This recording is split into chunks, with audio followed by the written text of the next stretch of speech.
My mom was dying. Her last wish was to see me married. I begged my girlfriend, Chloe Vance, for 27 days before she finally agreed to go with me to get the license. I waited at City Hall until it closed, but she never showed up. That same day, Chloe's childhood best friend, Ethan Hayes, posted a picture of their marriage certificate on Instagram. The caption read, "Crazy to think it's almost been a month. 3 more days." That's when I knew the very first day I'd started begging Chloe to marry me. She had gone and married him instead. Just then, a text from Chloe buzzed on my phone. An apology. Leo, Ethan's family was pressuring him to get married. I couldn't just stand by and watch him get forced into some loveless marriage. We're getting divorced in 3 days. I promise. After that, I'll marry you. 3 days later, when Chloe showed up at City Hall in a wedding dress, all she got was a single text from me. "Chloe, we're done. Goodbye."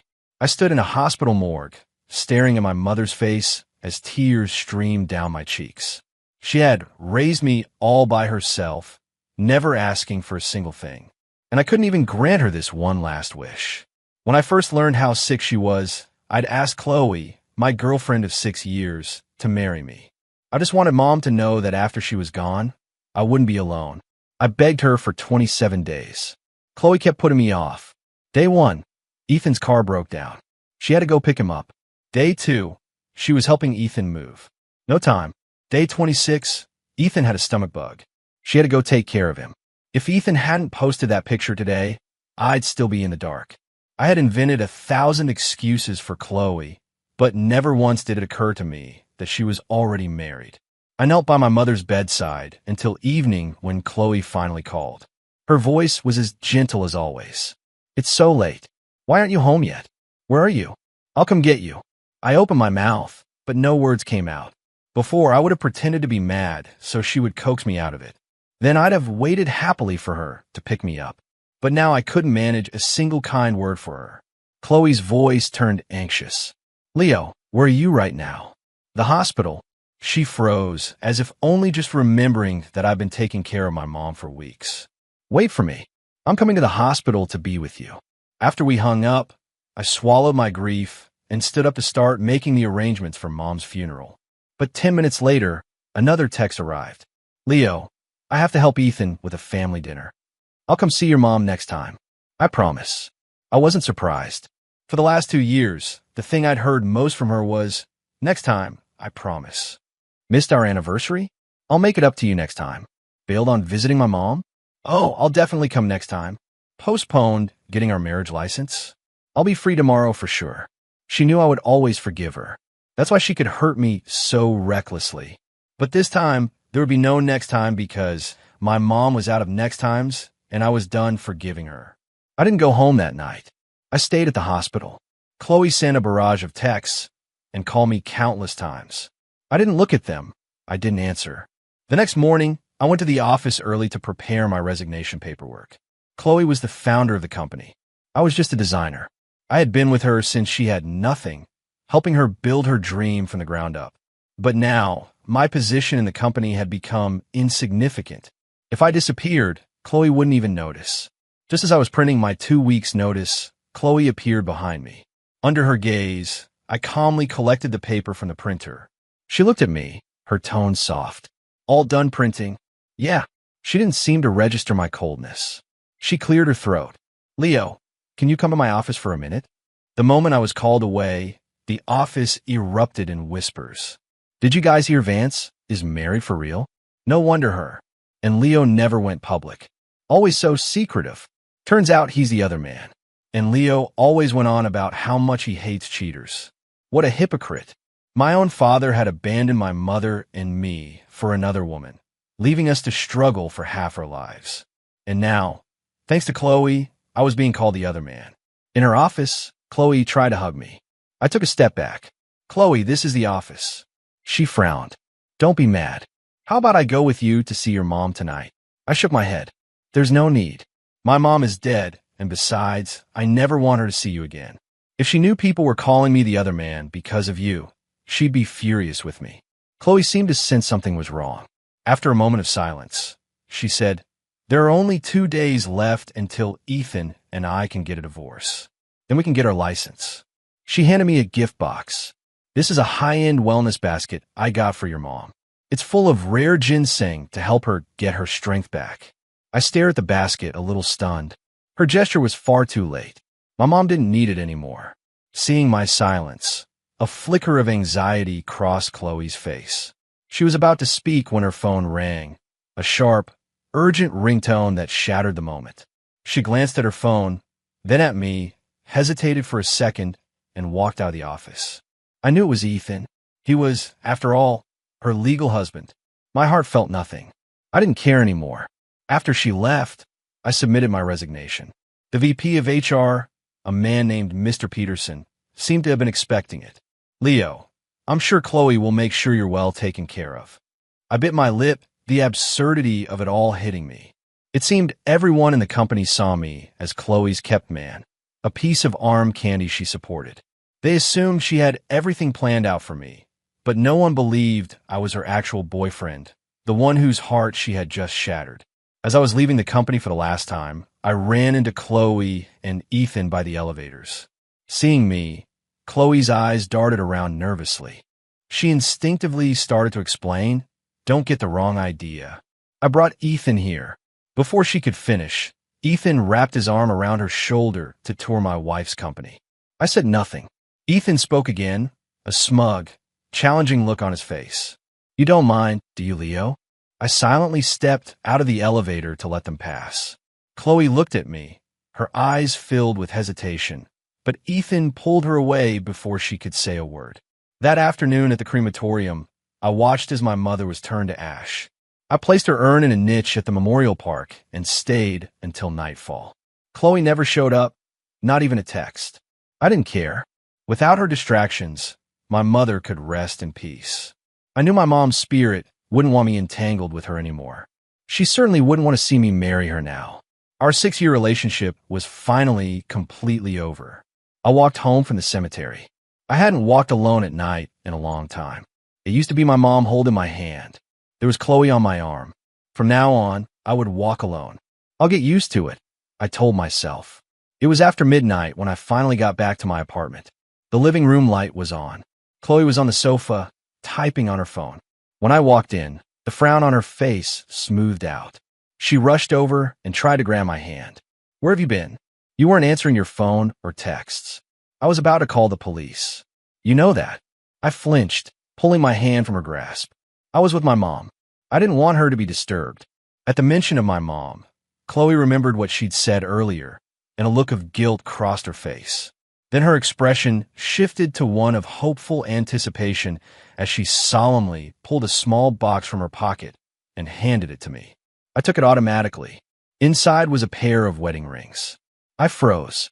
I remembered a time when Chloe had grabbed my hands, her eyes shining with promise, vowing that we'd put these rings on together, hold our marriage certificate, and show my mom how happy we were.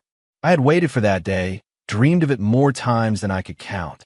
But that was before I closed the box and handed it back. Chloe's brow furrowed slightly. She seemed to realize something and said a little awkwardly, "It's after midnight now. Just one more day, and I'll be divorced from Ethan." "I haven't forgotten my promise," she insisted. "Tomorrow we'll exchange our rings, and then we'll go get our license." Her words held no magic for me anymore. I just said matter-of-factly, "Okay, got it. I'm a little tired. I'm going to bed." The smile on Chloe's face froze. For the first time, she sensed my detachment. A flash of panic crossed her eyes, and she reached for my hand again. Just then, Ethan walked out of my bedroom, wearing my pajamas. He blinked sleepily at me, then moved to wrap an arm around Chloe's shoulders, whining like a child. "Chloe, Leo's back now. Come on, let's get washed up and go to sleep." Chloe's head snapped toward me, her eyes wide with panic. Ethan had a fight with his family. I told him he could crash in the guest room for one night. She stared at me, desperate for me to believe her, terrified I'd misunderstand. I just nodded, my voice devoid of emotion. "It's fine. I can stay at my mom's old place for the night." Chloe stood there, stunned, as if she couldn't believe I'd agree so easily. But Ethan didn't give me a chance to change my mind, flashing a triumphant grin before disappearing back into the bedroom. As I was leaving with a small duffel bag, Chloe was still standing in the living room. Her lips were pressed into a thin line, her hand clutching mine, refusing to let go. The guilt in her eyes deepened. Finally, spurred by another call from Ethan inside the room, she spoke. "Tomorrow," she said, her voice tight, "after we get the license, we'll go see your mom together." The next morning, I packed the last of my things and went back to the office for my final handover. The moment I stepped inside, my coworkers stared at me with strange expressions. When I walked past, they whispered behind my back, pointing. It wasn't until I saw Ethan Hayes sitting at my desk that I understood the bizarre atmosphere. Everyone was pretending to stare at their monitors, but their eyes kept darting toward the drama unfolding. Seeing me, Ethan looked up, his expression smug and arrogant. "I'm starting today. I want this desk. You can go somewhere else." I looked at him and nodded calmly. "Okay, I'll just get my things." Our exchange was quiet, but seeing my passive response, my colleagues assumed I was intimidated. The guilty party facing the rightful husband. With both of us present, no one dared say anything out loud. They just typed furiously on their keyboards, their contempt for me palpable. I wanted to set the record straight, but I didn't know how to begin. After all, Ethan was legally Chloe's husband. Anything I said would just be humiliating myself. As I finished packing my box and turned to leave, Chloe walked over. Seeing a box in my arms, her face tightened. "Where are you going?" Ethan cut me off, making room for me. I liked the spot. As I started to walk away, Chloe grabbed my arm. "No, this is your desk. No one can." I cut her off. "If he likes it, he can have it." After all, I had already quit. It didn't matter to me who sat there. Chloe froze, a dark, unreadable expression on her face. She only snapped out of it when my back had disappeared from view. She whirled around, shoved Ethan, who was humming and arranging things on the desk, and slapped him hard across the face in front of everyone. "Did our fake marriage give you the wrong idea?" She seethed. "Did you think it gave you the right to walk all over me? Did you forget I warned you to stay away from Leo?" After leaving the office, a series of texts from Chloe hit my phone. "City Hall tomorrow. I'll be waiting for you. The specialist I hired for your mom arrives tomorrow. After we get her license, we'll go see her together." I laughed, a bitter hollow sound. Goodbye, Chloe. I took all my luggage and headed to the airport. The next day, Chloe stood outside City Hall, a freshly printed divorce certificate in her hand. The plane began its descent. My destination was Portland, Oregon, a city I'd never been to, but had always dreamed of, a place cradled by green hills and the scent of the sea. There was no Chloe here, no Ethan, none of the suffocating rumors that had choked the life out of me. As the plane broke through the clouds, I suddenly remembered a stormy night 6 years ago. Chloe, drenched to the bone, stood below my apartment window and confessed her love. "Leo, let's work hard together. We'll build a good life. I promise." I turned on my phone. 17 unread messages popped up, the latest from 5 minutes ago. "Leo, I'm at City Hall. When will you be here?" I stared at the screen and laughed out loud. How ironic. 27 days of pleading had earned me a 3-day delay. And now that the time was up, I didn't even have the energy to call out her lies. My thumb hovered over her name in my contacts. 6 years of chat history flashed before my eyes like a film reel. Her rain-soaked confession. The two of us crammed in a tiny studio apartment, sharing a bowl of instant ramen. The way she jumped into my arms, ecstatic after landing our first major contract. The reel stopped on the image of Ethan wearing my pajamas with his arm around her. I've been trapped in the prison of Chloe Vance for 6 years. To finally feel free now. Maybe they were right. Sometimes letting go happens in an instant. "Sir, the exit is this way." A flight attendant's gentle voice pulled me back to reality. All those years building Chloe's company, I had sacrificed everything. My dreams, my dignity. 6 years of waiting, 27 days of begging. All of it meant less to her than Ethan needing help moving. I thought if I just loved her enough, gave enough, I would get a happy ending. But every time, all I got was soul-crushing deception and pain. The love I cherished was just a joke to her, a way to pass the time. She never truly cared. I remember my mother's frail hand clutching my sleeve on her deathbed, her cloudy eyes pleading, "Lo, let me rest easy."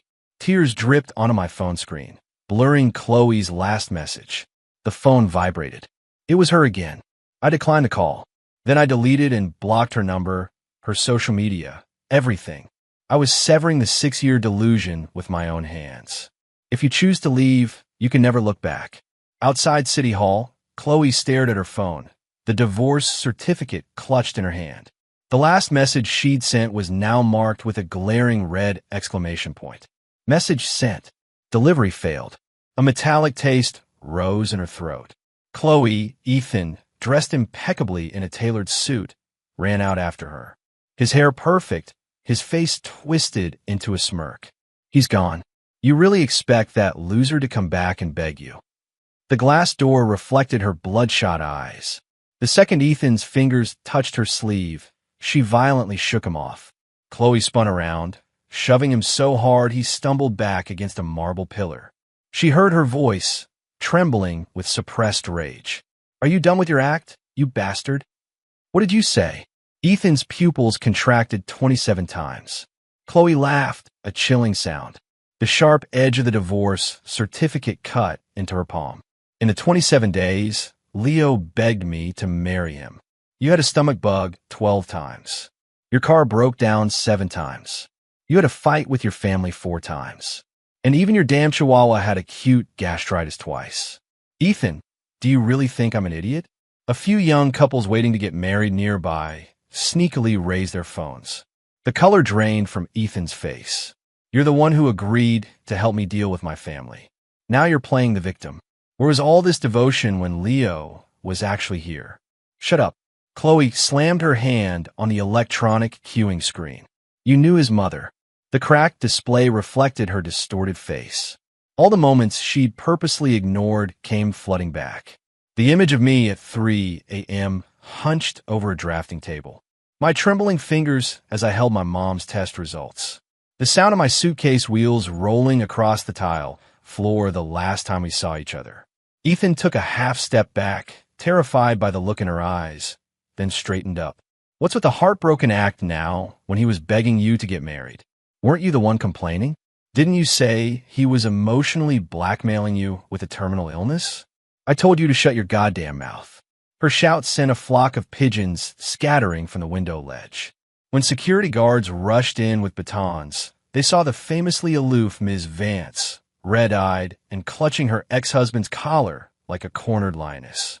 I dragged my suitcase out of the airport, the damp, salty sea breeze hitting my face. I rented an old apartment overlooking the ocean. The landlady was a silver-haired woman who handed me the keys with a warm smile. This place has good energy, son. Everyone who lives here finds their luck turned around. I looked at the faint outline of a crooked sunflower sticker left on the faded wallpaper and thought of my mom, who always kept sunflowers on her windowsill. Sunflowers are the best, she used to say. They always face the light, and even if they fall, they pick themselves right back up. Tears welled up without warning. I quickly turned to wipe them away, only to see the landlady leaning against the door frame, a small pot with a green sunflower sprout in her wrinkled hands.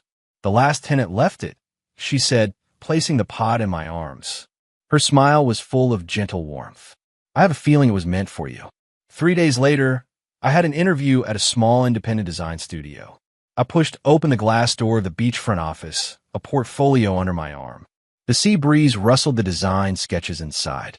The woman behind the desk looked up, and her almond-shaped eyes behind black-framed glasses lit up.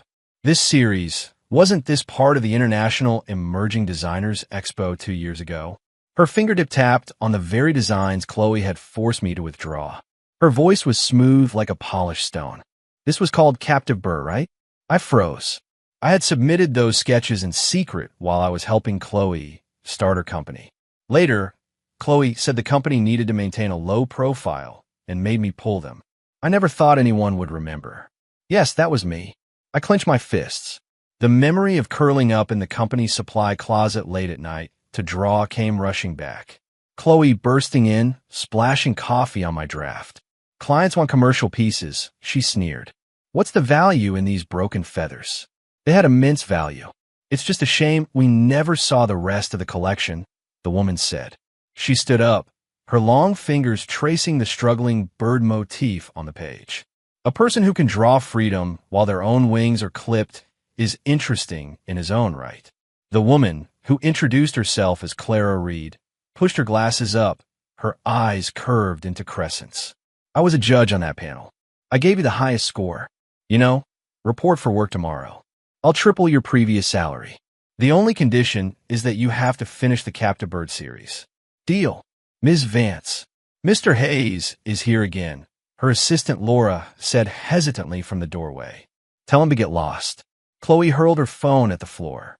The screen spiderwebbed as the sound of Ethan's expensive leather shoes grew closer. Chloe, what's wrong?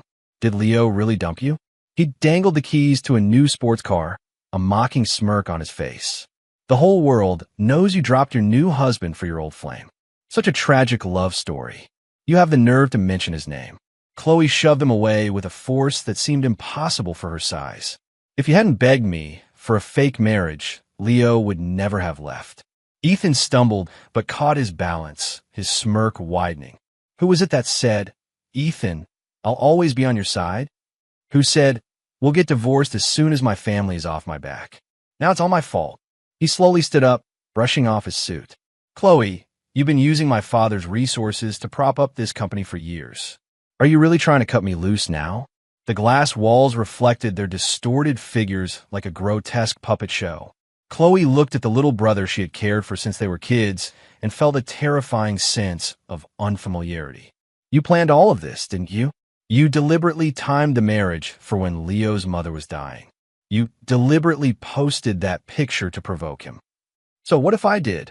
Ethan snapped, his eyes filling with tears. From the day I was 12, and you bandaged my scraped knee, I swear I'd make you see no one but me. What is Leo? Some broke art student who ate ramen with you in a tiny apartment? The company's successful now. Is he even worthy of you? Don't forget, he sneered. That startup capital came from my father. If we really start digging all your dirty little secrets. Slap. The second slap was harder than the first. It split Ethan's lip. The head of accounting, a woman named Sharon, suddenly stood up. Ms. Vance, what was the total on those personal transfers to Mr. Hay last quarter? A tide of whispers swept through the office. I heard Ethan maxed out the company card on a luxury watch last month. The day Leo left, security footage caught Ethan pouring coffee on his computer. No wonder Ms. Vance has been spending so much time with the legal department. Ethan suddenly grabbed a framed photo of Leo from a nearby desk and threw it into the crowd. All of you shut up, you bunch of spineless hypocrites. Weren't you the ones calling Leo a kept man? Don't act so righteous now. You picked up a stapler to throw, but Chloe grabbed his wrist. She stared at the photo of Leo's smiling face at his college graduation, her throat working. You touched his things. So what if I did? Ethan twisted free, stomping on the shattered photo on the floor. This cheap frame should have been thrown out ages ago. Wake up, Chloe. For all you know, Leo is in bed with some other woman right now. This be a low. An entire bucket of dirty mop water drenched Ethan from head to toe. A young man from facilities, Mike, stood there holding the empty bucket, his hands shaking. Mr. Hayes, I've been wanting to do that ever since you killed Leo's cactus. The salty air drifted in through the half-open window. I drew the final line on the design, and when I looked up, Clara was leaning against the door frame, watching me. She held 2 mugs of coffee, her almond eyes crinkling at the corners. The wings in the final version of Captive Bird have 3 more cracks than the original sketch. My hand stilled on the page. The bird's wings were shattered, but still stretched defiantly upward, just like my heart had been that night. I drew it in the supply closet. I took the coffee she offered, the bitter aroma blooming on my tongue. Cracks are the price of escaping the cage. But cracks are also how the light gets in, Clara said, leaning over. Her long fingers skimmed the edge of the drawing. Her sleeve brushed the back of my hand, and the warm touch made me flinch. She chuckled softly and pushed a stack of photos toward me. The client wants to feature the Captive Bird collection at next month's Fashion Week. I was thinking of using real feather embroidery. Are you afraid of birds? I used to be, I said, tracing a photo of a soaring egret. I remember Chloe throwing the little sparrow model I kept on my windowsill into the trash. But now I'm more afraid of being in the cage. Clara's gaze lingered on my fingers for a moment before she turned and pulled a ribbon-tied box from a drawer. Open it. Inside lay a feather brooch. The silver wrap quill was embedded with tiny diamonds that caught the light. I gasped. It was a design from the very sketch Chloe had torn up 2 years ago. Clara had made it real. I found this scrap of paper on the floor after you were forced to withdraw from the expo, she said, her voice as soft as sea fog. Now it's back with its rightful owner. I hope you like it. Late that night, only a single desk lamp lit the studio. I was chewing on the end of my pen, trying to fix a pattern, when I heard a rustle behind me. Clara was walking toward me with a blanket, the chill of the night air still clinging to her. The temperature really drops at night here. If my star designer catches a cold, I can't afford the delay on Captive Bird.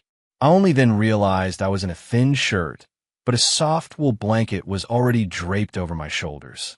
Clara pulled up a chair and sat down beside me, picking up the much-amended drawing. You're thinking of a gradient blue here to represent the ocean?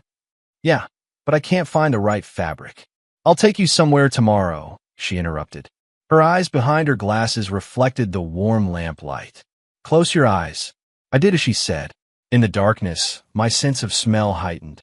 A scent of citrus and cedarwood grew closer, and Clara's voice was a whisper by my ear. Hold out your hand. Cool silk slid into my palm. When I opened my eyes, a bolt of gradient blue fabric shimmered under the lamp like moonlit waves. Hand dyed in Italy. There are only 3 bolts like it left in the world, she said, her fingers grazing the edge. Do you dare use it for the opening piece of the show? What if I screw it up? Don't be afraid. If it fails, we fail together. She suddenly took my trembling hand, her warmth seeping through the fabric. Leo, you need to learn to trust that your own wings can create a storm. On the night before the show, I was backstage, pacing anxiously. Clara appeared beside me with a playful smile. I never thought our great talent would get nervous. I blushed and started to stand, but she gently pushed me back down. Don't move, she said, straightening my collar. Relax. We're ready. All that's left is for the models to bring your work to life. She stood in front of me, her subtle perfume calming my frayed nerves. The overhead light flickered, and in the shifting shadows, the mirror reflected our 2 figures, almost touching. Her fingers brushed my hair, lingering for a moment until the announcer's countdown echoed from the main stage. It's time, she said, taking a half step back. She looked at me seriously. Remember, all the applause tonight is for the bird that broke free. At the after-party, I sipped a beer, watching Clara navigate the crowd through the rain-streaked window. In her white suit, she looked flawless, untouchable. When the last guest had left, she suddenly ran out into the downpour and turned, holding out her hand to me. Come on, I want to show you something. Her black Maybach sped through the night and stopped at a cliff overlooking the sea. Like a magician, Clara pulled an iron cage from the trunk. Inside, a dozen white doves fluttered. This is the true finale for Captive Bird, she said, unlatching the door. Moonlight glinted off their wings. Your turn, Mr. Designer. Set them free. I tremblingly stroked a dove's feathers, the force of its wings beating against my palm. As the last bird flew out, Clara suddenly turned and hugged me, her drenched suit cold against my chest. It feels like they're flying for you. Her warm lips brushed my collarbone before she quickly pulled away. Sorry, I think I got carried away. I grabbed her hand as she tried to retreat and kissed the corner of her mouth. The salty sea breeze and the scent of citrus mingled on her lips. She froze for a second, then kissed me back, deepening it with a fierce passion until the sound of the waves swallowed everything else. The financial holes in Chloe's company, intentionally widened by Ethan's revenge, finally collapsed the entire structure. He had tangled corporate accounts with Chloe's personal finances, creating a web of forged transfer records that tightened around her neck like a noose. Overnight, the board of directors turned on her. Media headlines screamed with scandals of her alleged embezzlement. This was you, Chloe stated, kicking open Ethan's office door, her eyes red like a cornered animal. Ethan slowly polished his watch. Weren't you already suspicious, Miss Vance? Why wait until now to confront me? He tossed a stack of photos on a desk. There were blurry shots of Chloe going in and out of bars late at night. If these got out, what would happen to your carefully crafted image as the heartbroken victim? Chloe clenched her fists, then let out a cold laugh. Did you really think I didn't have a backup of the evidence against your father for smuggling? The air in the office went still. A week later, Ethan's father was arrested for smuggling, and the Hayes family assets were frozen. Chloe's company, ravaged by the audit, declared bankruptcy. The once gleaming office building was sealed, a monument to her ruin. Chloe, we're even, Ethan said, dragging a suitcase at the airport security line, his face gaunt. She stared at the scar on his wrist, the one he once used to fake a suicide attempt, and scoffed. Even hell wouldn't want someone as filthy as you. Ethan's eyes widened. He turned and disappeared into the crowd. 3 days later, a news report from a small Southeast Asian country mentioned a yacht explosion. The name on the passport recovered from the wreckage was Ethan Hayes. The rainy season in Portland arrived without warning. I ran into the studio, clutching a stack of designs, and nearly collided with Clara, who was standing in the doorway, holding an umbrella. Our star designer's punctuality could use some work, she teased, shaking water from the umbrella. Her glasses were fogged over. Suddenly, a hoarse voice cut through the rain. Leo. Chloe was standing on the street corner, soaked to the bone. Her expensive dress was wrinkled like a rag, and she clutched a faded velvet box. I came to keep my promise, she said, her hands trembling as she opened the box. The wedding rings inside were dull in the gray light. You said you have a terrible memory, Ms. Vance, I said with a small, cold laugh, my fingers tracing the cracks on my feather brooch. The promise attached to those rings was shattered into dust the 27th time you ran to Ethan. You think showing up with a cheap ring can atone for what you did? Clara stepped forward and linked her arm through mine. You destroyed 6 years of his life. Are you going to smash what little dignity he has left? Chloe stumbled backward, but stubbornly held out her hand. Give me one more chance. I don't want anything else. I just want you. You have nothing left to offer, I said calmly, cutting her off. Chloe, your penance couldn't even water the grass on my mother's grave. Clara pulled a silver feather brooch from her pocket, the one she'd made for me. It gleamed coldly in the rain. Do you recognize this, Miss Vance? Chloe's pupil shrank. It was the design from the sketch she had torn to pieces. You tore up a piece of paper, Clara said, pinning the brooch to my collar. But he grew new wings. Enough. The last shred of her composure shattered. Chloe pointed a shaking finger at Clara and laughed manically. You think you've won? Deep down, he's still the same boy who used to make me instant ramen. You just picked up what I threw away. Slap. The force of the blow snapped her head to the side. I shook my stinging hand, a storm finally breaking in my eyes. That was for insulting my mother's dying wish. I slapped her again, a sharp backhand. That was for trampling on 6 years of my life. As my hand rose for a third time, Clara caught my wrist. Don't dirty your hands. Get her out of here, Clara said to the 2 security guards who had appeared behind me. They grabbed Chloe and dragged her away. Clara took my arm, her touch warm and firm. Chloe, I said, turning for one last look at her crumpled figure in the rain. You are completely and utterly rotten. 3 months later, under the glare of flashing cameras, the final chapter of the captive bird collection brought the house down. Shattered wings had been transformed into cloaks of gold leaf. For the finale, thousands of white doves were released, soaring into the sky from behind me. In front of a television in a cheap, mild Jew apartment, Chloe watched empty liquor bottles piled at her feet. When the news cut to a shot of me placing an engagement ring on Clara's finger, she smashed her bottle, the shards digging deep in her palm. Congratulations, she toasted to the empty air. Half a bottle of cheap whiskey in her hand, blood mixed with the liquor dripping onto Ethan's death certificate on the floor. We both got exactly what we deserve. The end.